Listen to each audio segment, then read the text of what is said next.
This is Eddie Hearn, Matchroom Boxing. You are watching Sporting Icons. You don't need to be anywhere else. Now, I'm seeing some people doing interviews, I'm seeing comments here on YouTube and across social media with words to the effect that Oleksandr Usyk is invincible. Anthony Joshua has little to no chance of defeating Oleksandr Usyk. They're pretty much saying that Usyk is like Superman, and for Anthony Joshua to get any kind of win, he's going to have to bring his own version of the Kryptonian crystal to get any kind of win over Oleksandr Usyk. Now, firstly, no man is invincible. We know that much. Is an uphill task for Joshua? Absolutely. Is Oleksandr Usyk the favourite in this fight? Absolutely. But Usyk is not invincible. His past will show you that. Okay? Outstanding amateur? No doubt. Outstanding pro? No doubt. Southpaw? Absolutely awkward. Okay? Anyway, I know a lot of you will already know about this, but for those of you who don't, let me just put this into some kind of perspective for you. Back in July 2011, Levitt drops Oleksandr Usyk with a left hook to the body. In the same year, but in November, 4 months later, 2011, Artur Beterbiev, which I'm sure a lot of you are familiar with, drops Oleksandr Usyk with a right hook to the body in the final round. A couple of years later, in March 2013, Medvedev drops Oleksandr Usyk with a straight right to the midsection / groin, granted, but it did actually land on the gut. Usyk goes down. You've seen a pattern here.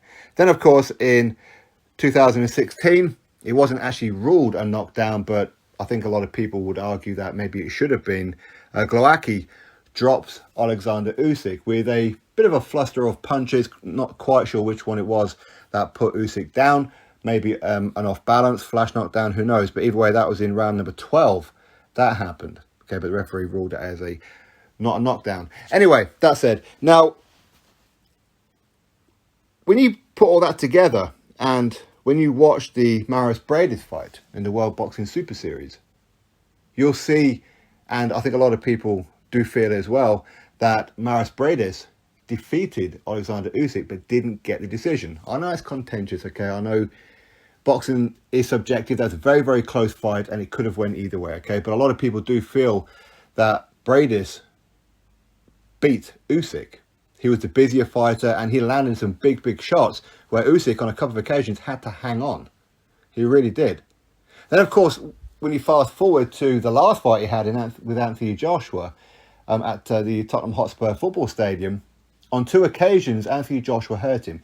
He hurt him with a body shot, but Joshua didn't jump on him.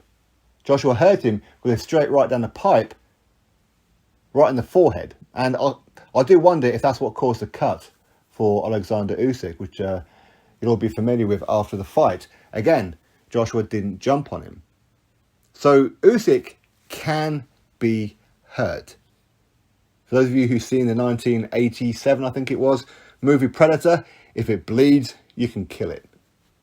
No man's invincible. Anthony Joshua can defeat Oleksandr Usyk. He's going to have to be very, very smart with it.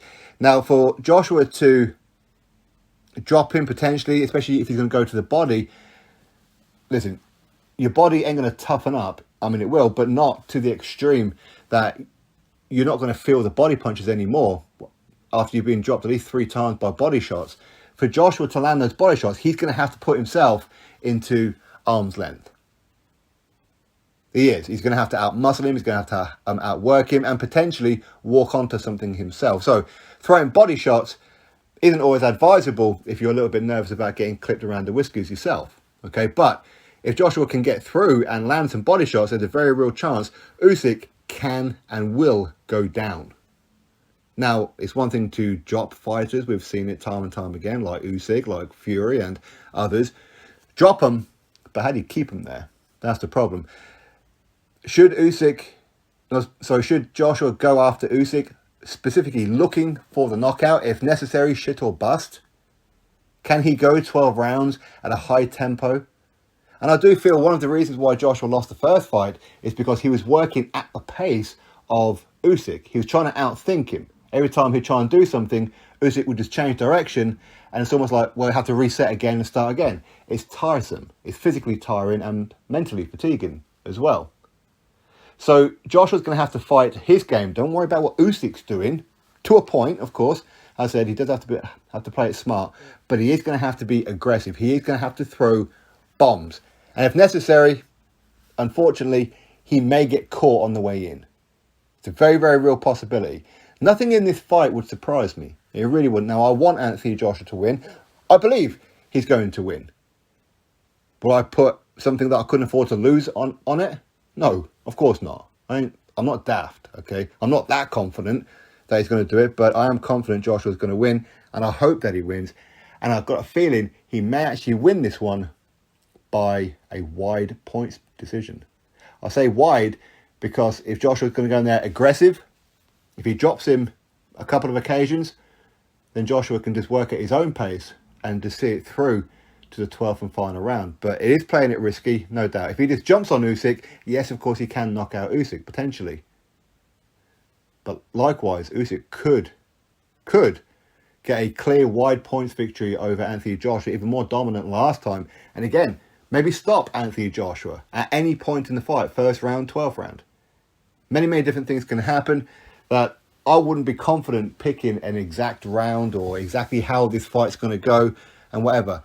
My only real prediction for right now, and maybe it'll change come fight night, is Anthony Joshua is going to win by a wide points victory. Wide points victory because I expect him to be aggressive and drop Usyk. I do.